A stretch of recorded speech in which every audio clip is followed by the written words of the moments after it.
प्रशांत राठोड यांचे कडून आपदग्रस्तांना किटचे वाटप. पाऊस वादळी वाऱ्यामुळे घरांचे नुकसान झालेल्या नागरिकांना प्रशांत भाऊ यांच्याकडून अन्नधान्य व इतर साहित्याच्या किटचे वाटप. माहूर तालुक्यात 3 दिवसाआधी प्रचंड वादळी वारे आणि पावसामुळे इवळेश्वर, महादापूर, तांदळा, हिंगणी यासह इतर गावात मोठ्या प्रमाणात नुकसान झाले, तर अनेक घरावर झाडे पडल्याने, कच्च्या घरासह स्लॅब असलेली घरे पडल्याने पाळीव जनावरांचा मृत्यू होऊन अनेकांचा संसार उघड्यावर आला होता. याची माहिती प्रशांत राठोड यांना होताच त्यांनी तहसीलदारांना पाठवून पंचनामे कराव्यास लावले होते. ज्या नागरिकांचे संसार उघड्यावर आले त्यांना प्रशांत भाऊ मित्र मंडळ आणि सेवा संकल्प प्रतिष्ठानच्या वतीने अन्नधान्य आणि इतर साहित्याच्या किटचे वाटप करण्यात आल्याने प्रशांत भाऊ राठोड यांच्या कार्यतत्परतेचे कौतुक होत आहे.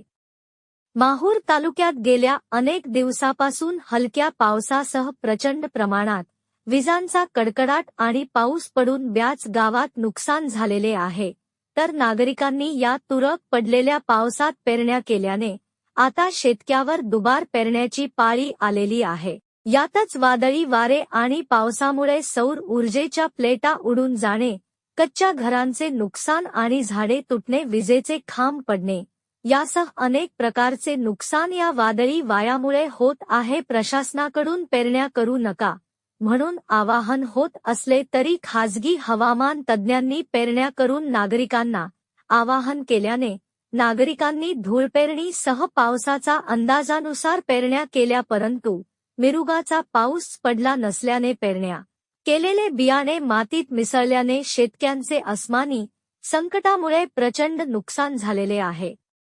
3 दिवसाआधी वादळी वारे आणि पावसामुळे वरील गावातील नागरिकांचे नुकसान झाल्याने संसार उघड्यावर आले होते. याची दखल तात्काळ घेत प्रशांत भाऊ राठोड यांनी जाऊन प्रत्यक्ष पाहणी करत या नागरिकांचे नुकसान झाले त्यांना प्रशांत भाऊ मित्र मंडळ आणि सेवा संकल्प प्रतिष्ठानच्या वतीने अन्नधान्य आणि इतर साहित्याच्या किटचे वाटप केले.